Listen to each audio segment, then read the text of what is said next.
The wire transfer confirmation arrives at 6:14 in the morning, and the number has too many digits for your brain to process as money. You read it 3 times, you count the commas. $1,047,212,000,000. Your accountant is on the phone, and his voice has a quality you've never heard from him before. Not excitement, something closer to controlled fear. And he says the words liquidity event and fiduciary exposure, and you need to be in a room with 12 people by noon today. And you are sitting in the kitchen of the house you've lived in for 11 years in a suburb of Austin, Texas, wearing a t-shirt from a 5K you ran in 2019. And the coffee maker is making the sound it always makes. And outside the window, the neighbor's sprinkler system has just turned on, and none of those ordinary facts have changed. But you are now the wealthiest individual human being in the history of civilization by a margin that makes second place look like a rounding error. The problem, and there is a problem already before you finished the coffee, is that you have no idea what you just became. If you want to understand what actually happens when someone holds this kind of power,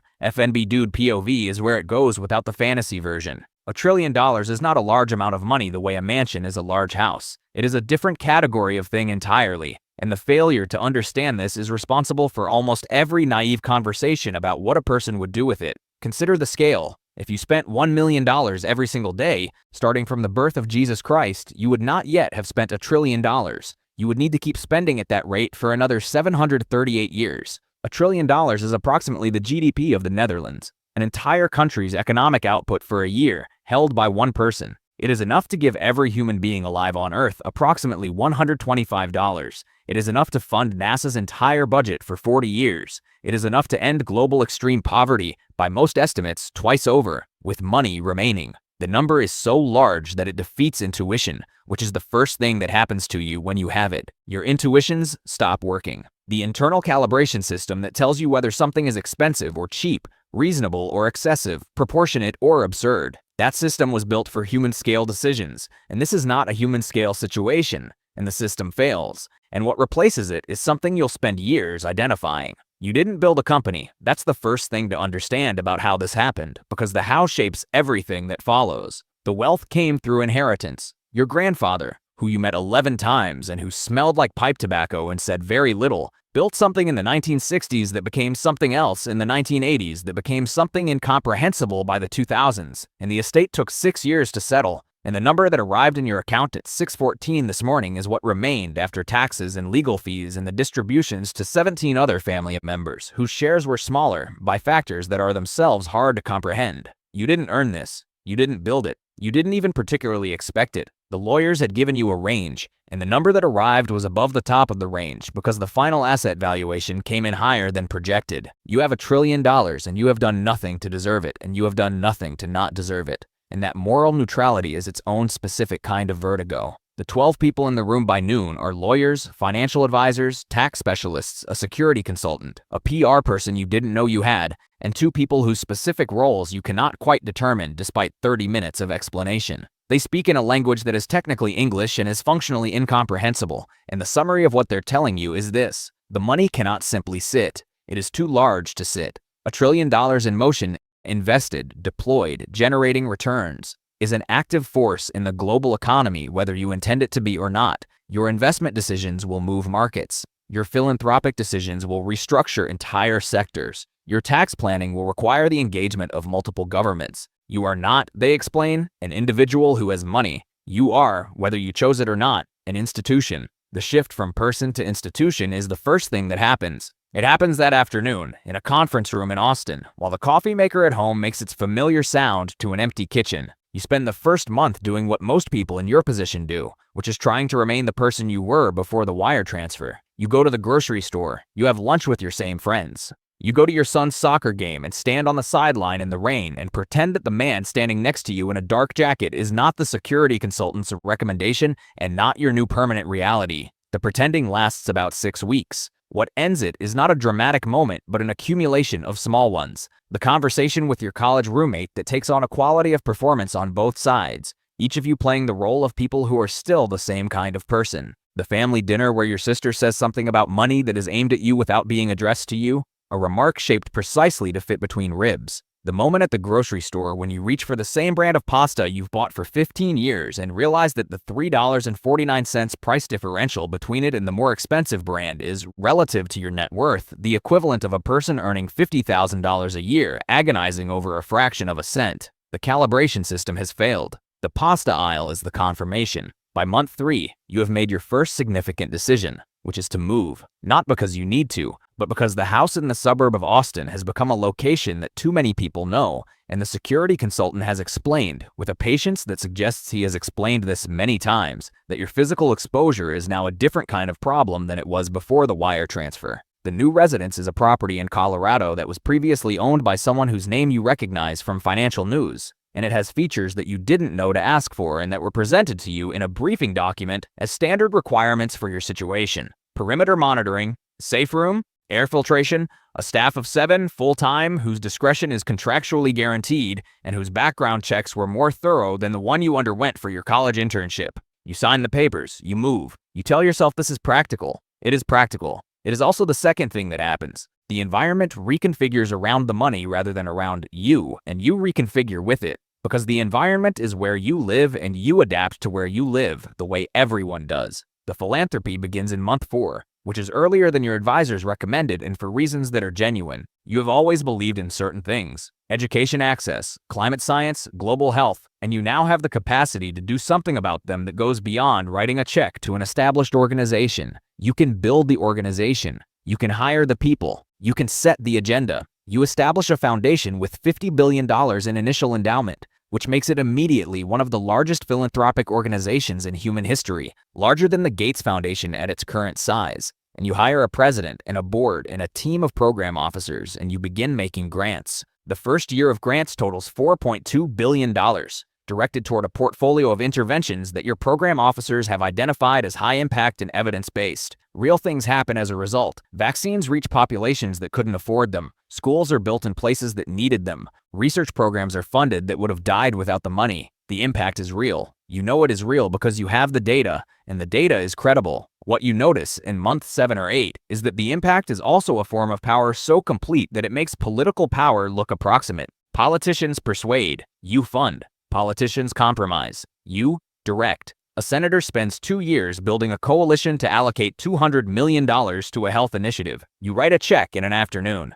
The thing that changes your relationship with the foundation is small and takes you several months to name. It begins with a program officer presenting a grant recommendation, $80 million to a research consortium working on a specific malaria intervention, and explaining at the end of the presentation that the consortium has an internal disagreement about research direction and that the grant, if awarded, will likely resolve the disagreement in favor of the faction whose approach your program officer considers more promising. You ask a clarifying question. The program officer explains that the other faction, researchers who have spent their careers on this work, who have their own evidence base and their own scientific judgment, will likely lose institutional momentum if your grant goes to their colleagues. They will probably redirect their careers. Some will leave the field. Your $80 million will not just fund research. It will determine which scientific direction gets pursued and which scientists get to pursue it. You sit with this. You approve the grant. The intervention it funds is, by the evidence available, the better bet. You made the right call by every reasonable measure,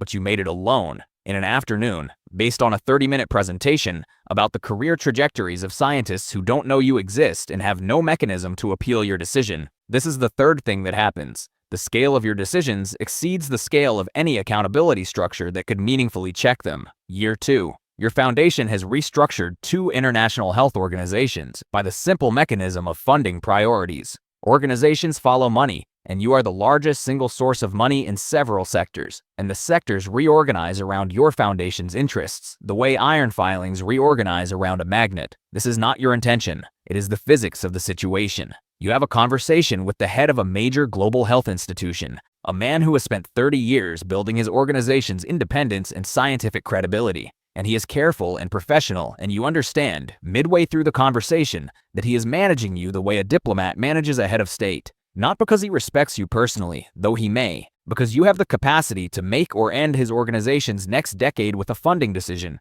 and he knows it, and you know he knows it, and the conversation proceeds accordingly, each of you performing a version of a relationship that is not quite what it appears to be. You are 44 years old, and you have had this kind of conversation, in various forms, approximately 200 times in the past 18 months. You have become practiced at it. The practice is its own kind of distance. The political dimension arrives in year 2.5, which is earlier than you expected and later than your advisors warned. It arrives not through any action you take, but through the fact of your existence. A trillion-dollar private entity, operating in global health, climate, and education, is a political actor whether it chooses to be or not, because the things it funds are political, and the directions it sets are political, and the people it employs carry political assumptions that shape the work, and the governments whose policy spaces the foundation operates in have views about what a private actor of this scale should and should not be doing in their jurisdictions. You receive a letter from a European regulatory body. You receive a more pointed communication from a government in the global south that has concerns about the conditionality attached to certain of your health grants.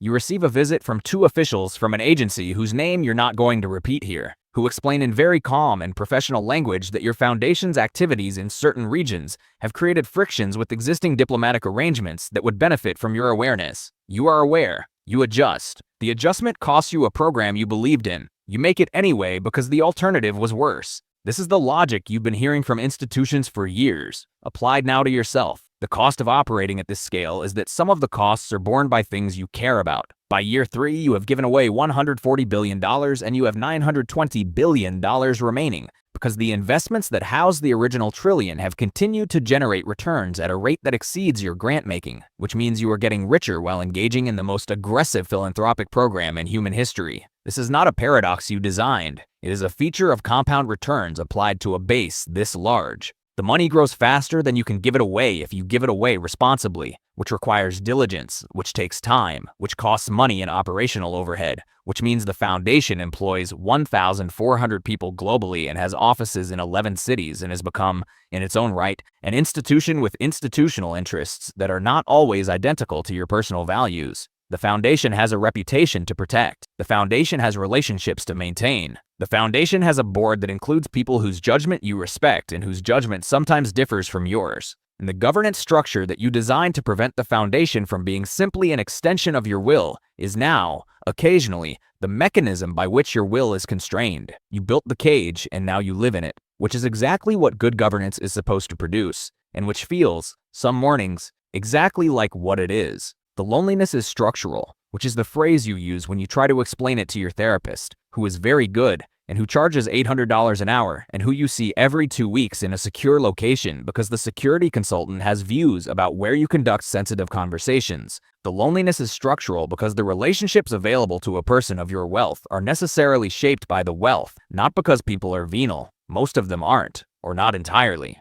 but because the power differential changes what's possible between people. Your oldest friend, the one you've known since the 3rd grade, visited you in Colorado last year and you had 3 days together that were genuinely good and also subtly wrong in a way neither of you addressed directly. A wrongness produced by the fact that when you offered to pay for something there was a negotiation that wouldn't have existed before. And when he mentioned something difficult in his life, there was a question underneath both of your awareness about whether you could solve it with money and whether he wanted you to and whether offering would be its own kind of rupture. The friendship survived the visit, but it is different now. Most things are different now in ways that accumulate into a life that is genuinely yours and genuinely strange and has no precedent that you can look to for orientation. You are in year 4. You will be doing this for the rest of your life because there is no exit from this that doesn't involve choices about the money, and the choices about the money are the structure your life now operates inside. You will give away hundreds of billions more. Some of it will do enormous good. Some of it will do harm that you won't be able to see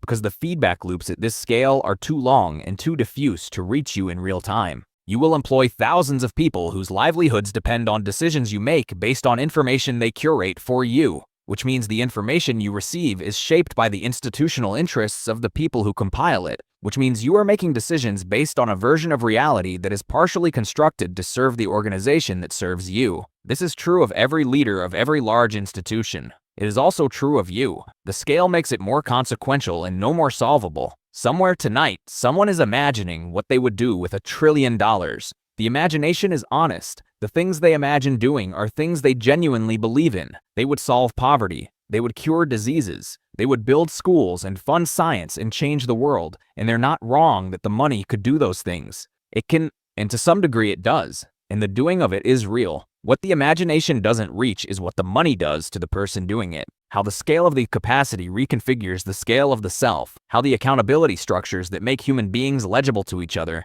don't scale with the wealth, how the loneliness isn't a side effect but a structural feature, how the power to do good and the power to do harm are not separate capacities but the same one, operating on the same decisions, and the decisions are made by a person who woke up one morning in a t-shirt from a 5K in 2019 and had no more preparation for this than the number of zeros on the wire transfer. That's what $1 trillion actually is. Not a number, a condition. And somewhere, right now, an estate is being settled. The lawyers are calculating. The accountants are preparing. And someone is about to find out that the wire transfer arrived and the coffee maker is making its familiar sound and nothing has changed yet. That's how it works.